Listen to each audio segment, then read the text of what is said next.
On today's episode of Undercover Boss, the president and CEO of Frontier Airlines, one of America's top air carriers, goes undercover. This boss will trade in his lavish lifestyle to work under the plane. By working in the front lines, he'll get an inside look at his own company and discover the unsung heroes that make his business fly. You hope they look down and they show the appreciation by giving them something back, which I wish they would. But how will his employees react when they find out the truth? I'm actually Brian Bedford, the CEO of Frontier Airlines.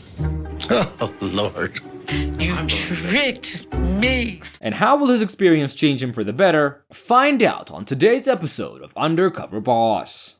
With its main hub in Denver, Colorado, Frontier Airlines offers more than 650 flights a day across the US and Central America. At the head of this $1.6 billion a year business is President and CEO Brian Bedford. I'm Brian Bedford, and I'm the CEO of Frontier Airlines. Brian is an experienced leader in the airline business, and he's worked as an executive in 7 airlines before becoming the CEO of Republic Airlines in 1999. Republic then acquired Midwest Airlines and then Frontier Airlines, but after a few years, Republic filed for bankruptcy. But the 3 airlines merged to become Frontier Airlines. This move saved the companies, but it was bad for a lot of employees who had to lose their job or take a pay cut. And Brian believes that the 6,000 employees that they have now will not have worked at all if they didn't do what needed to be done. Brian wants to go undercover as he wants to see what the employees are really thinking and see if there's anything he can do better. He'll be going undercover as Richard Jacob, an unemployed welder who's looking for a new start. And his employees will be told that he's a participant in a reality show where he'll be competing for a job opening in Frontier Airlines. For his first job, he travels to Denver, Colorado to work as an aircraft appearance coordinator.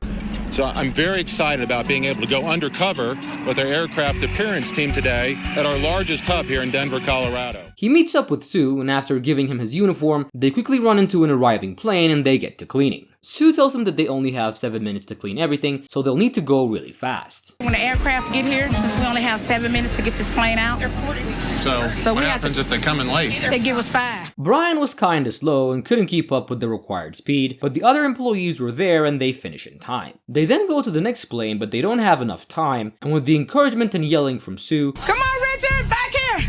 Hurry, Richard. There you go, hurry, real fast, come on. they managed to finish it on time, and on their last plane, a customer got sick on their seat, so they had to clean that fast too. Brian is impressed by Sue's speed. What really impressed me about Sue was she was a great leader. She really kept her team motivated. And her way of leading her employees, but he sees that giving 7 minutes to clean a plane is not a good idea, and he plans to increase the time or add more people to do the job. You know, and I'm going to have to go back and figure out how we do better. Is it a function of time, tools, or more people? For his next job, he travels to Oklahoma City to work as a cross-utilization agent. He meets up with Valerie, and she first teaches him how to marshal a plane. Okay, am I ready to do it? I don't know. How do you feel? So when they're coming in, And they then put customer luggage inside the plane, and Valerie tells him to count the bags so they can calculate the weight limit, but Brian forgets to do that, which forces her to stop and recount the bags, as this is a major safety risk. They then work in the checking area to let in customers, but Brian sees that letting people work outside where there's a lot of heat and the job is physically demanding will make them sweat a lot. lots of bags. It's very physical. I mean, the bags weigh a lot, and there are a lot of them. And having them directly come back and dealing with customers might not be a good idea. The company is doing this because it's a small airline, so they wanted to save money by hiring people, but this is hurting the customer's experience and the quality of the job as well. So there's clearly a downside to this cross-training concept, so that's something I need to look into. The next day, our CEO travels to Denver, Colorado to work as a flight attendant. Today I'm going undercover as a Frontier Airlines flight attendant. He meets up with Tui, who first gives him his uniform and teaches him how to greet and seat the customers. But Brian was awful at the job because he was too talkative with the customers and was slowing everybody down.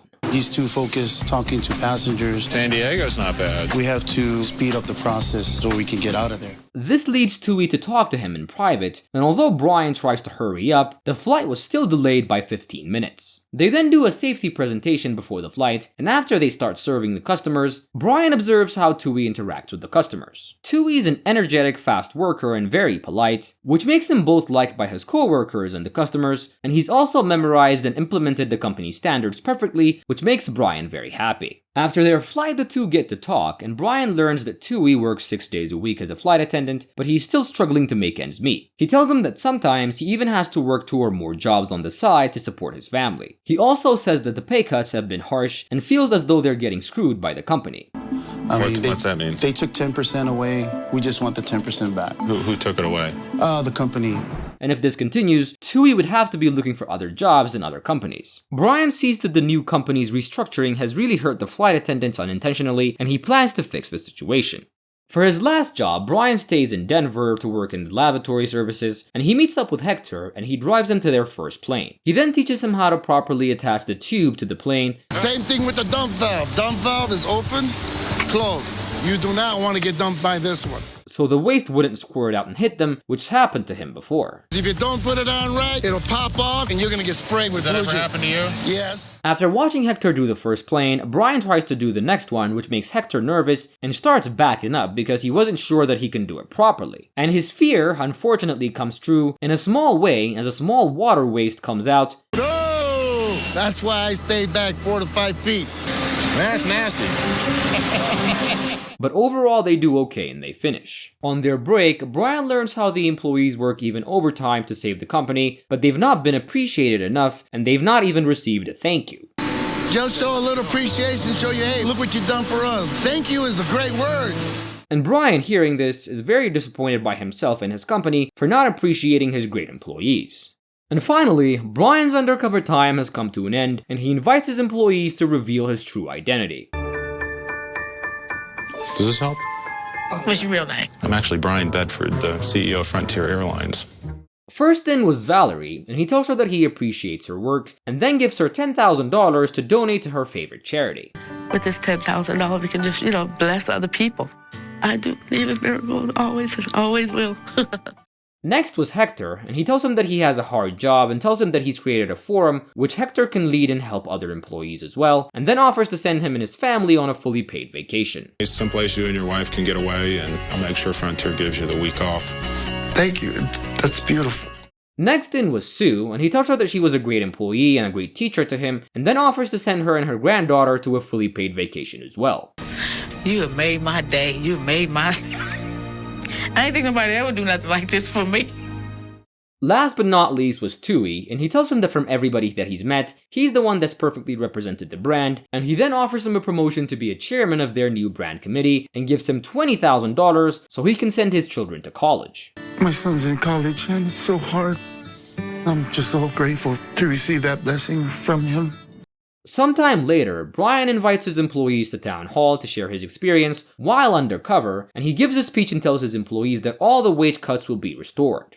In the weeks since, Hector and his wife are going to Florida for a second honeymoon, Tui's son is going to attend college and study sports broadcasting, Valerie and Brian are going on the streets and delivering food and clothing for the homeless, and Frontier dedicates an Antelope aircraft in remembrance of Sue's son. And that is it for today's recap of Undercover Boss.